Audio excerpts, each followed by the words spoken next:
Good morning children. आज हम कक्षा 8 की हिंदी व्याकरण का जो 15वां पाठ है वाक्य विचार वो पढ़ने जा रहे हैं।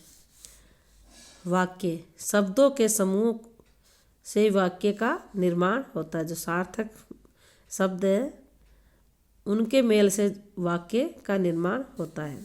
जैसे शब्द समूह अर्थ वाक्य, अतः शब्दों के सार्थक मेल को वाक्य कहते हैं। पके आम स्वादिष्ट होते हैं, ये सब क्या है? शब्द। अब इनके वाक्य बन गए। पके आम स्वादिष्ट होते हैं, ये पूरा वाक्य बन गया है। वाक्य के अंग। हिंदी में वाक्य के दो अंग हैं, उद्देश्य और विधेय। उद्देश्य वाक्य में जिसके संदर्भ में बात की जा रही हो अर्थात कर्ता के संदर्भ में बताया जा रहा है उसे वाक्य का उद्देश्य कहते हैं। मेरी माँ रोज पक्षियों को दाना डालती है। गाय नदी के पार खड़ी है। यहाँ मेरी माँ तथा गाय वाक्य के उद्देश्य, क्योंकि वाक्य में इन्हीं के संदर्भ में बात की जा रही है। विधेय वाक्य में उद्देश्य के संदर्भ में जो भी कुछ कहा जाए उसे विधेय कहा जाता है। सुमन रोज टहलती है, चिड़िया रोज यहाँ आकर बैठती है। तो उपरोक्त वाक्य में रोज टहलती है तथा रोज यहाँ आकर बैठती है वाक्यांश है। तो क्रम से उद्देश्य सुमन तथा चिड़िया के लिए संदर्भ में प्रयोग किए गए हैं। उद्देश्य का विस्तार कर्ता यह उद्देश्य में जब विशेषण या विशेषता बताने शब्द जोड़ दिए जाते हैं तो वहाँ उद्देश्य का विस्तार हो जाता है। विशाखा दौड़ रही है, छोटी विशाखा दौड़ रही है। उद्देश्य का विस्तार। विधेय का विस्तार। विधेय में कुछ शब्द जैसे विशेषण, क्रिया विशेषण तथा अतिरिक्त कर्म आदि लगकर विधेय में विस्तार ला देते हैं। मौलिक पढ़ रहा है, मौलिक गणित पढ़ रहा है। विधेय का विस्तार। वाक्य के भेद।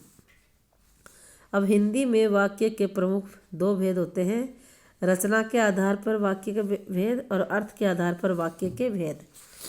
अब रचना के आधार पर वाक्य के भेद। रचना के आधार वाक्य के तीन भेद होते हैं, सरल साधारण वाक्य, संयुक्त वाक्य और मिश्र वाक्य। सरल साधारण वाक्य जिस वाक्य में एक ही उद्देश्य तथा एक ही विधेय हो उसे सरल वाक्य कहते हैं। सदा सत्य बोलने वाले को ही सम्मान होता है। आम पेड़ से गिर पड़ा, मोहन विद्यालय जाता है, हवा चल रही है। तो ये क्या हो गया? सरल साधारण वाक्य। संयुक्त वाक्य जिस वाक्य में दो समान वाक्य तथा उपवाक्य किसी रोचक योजक चिन्ह द्वारा जुड़े हो उसे संयुक्त वाक्य कहते हैं। सोहन आया और तुरंत चला गया, तो सोहन आया फिर तुरंत चला गया, तो दो वाक्य हो गए, तो संयुक्त वाक्य बन गया। आप ठंडा लोगे या गर्म?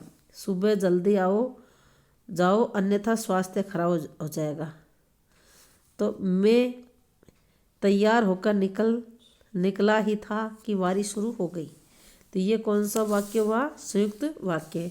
मिश्र वाक्य जिस वाक्य में एक उपवाक्य मुख्य तथा दूसरा उपवाक्य उस पर आश्रित हो उसे मिश्र वाक्य कहते हैं। जैसे वह मुझे कल मिला तो यहाँ रहता है, जो यहाँ रहता है। तुम जहाँ जाओगे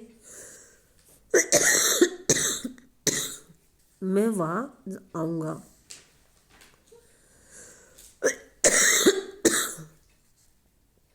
जो परिश्रम करेगा वही सफल होगा।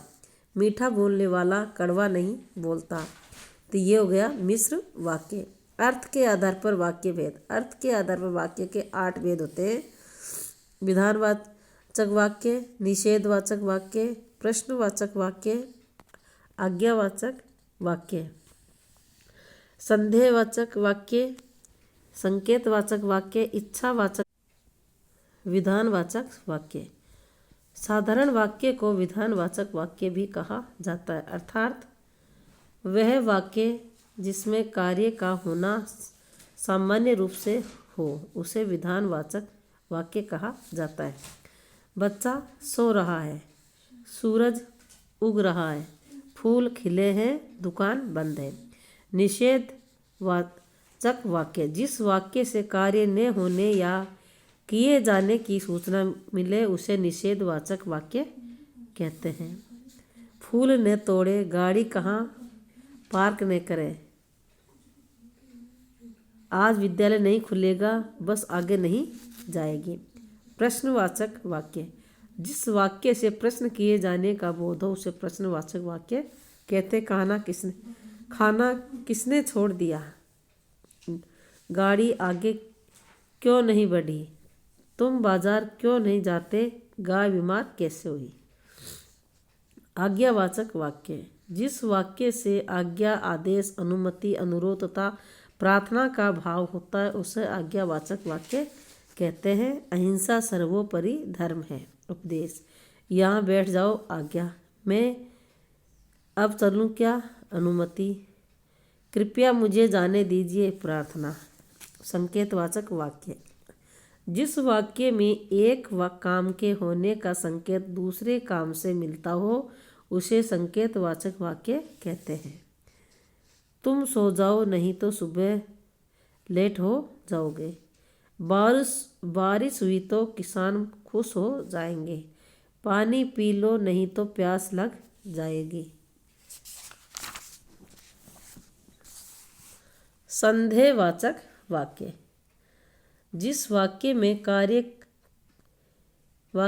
कार्य के होने में संदेह हो उसे संदेहवाचक वाक्य कहते हैं।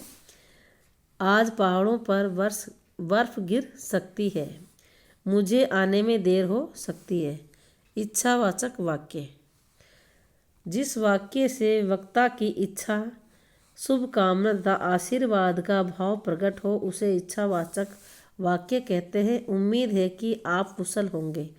भगवान तुम पर कृपा बनाए रखे। विस्मयादि बोधक वाक्य।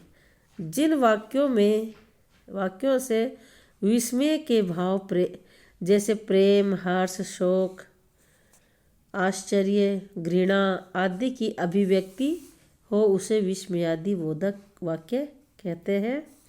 वाह क्या सुंदर दृश्य है। छी छी कितनी गंदगी है। वाक्य परिवर्तन। वाक्य परिवर्तन का अर्थ है वाक्यों में बदलाव।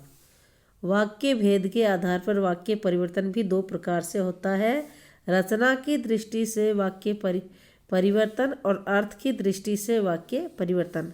रचना के आधार पर वाक्य के 3 भेद सरल, संयुक्त तथा मिश्र वाक्य के आधार पर वाक्य में परिवर्तन किया जाता है।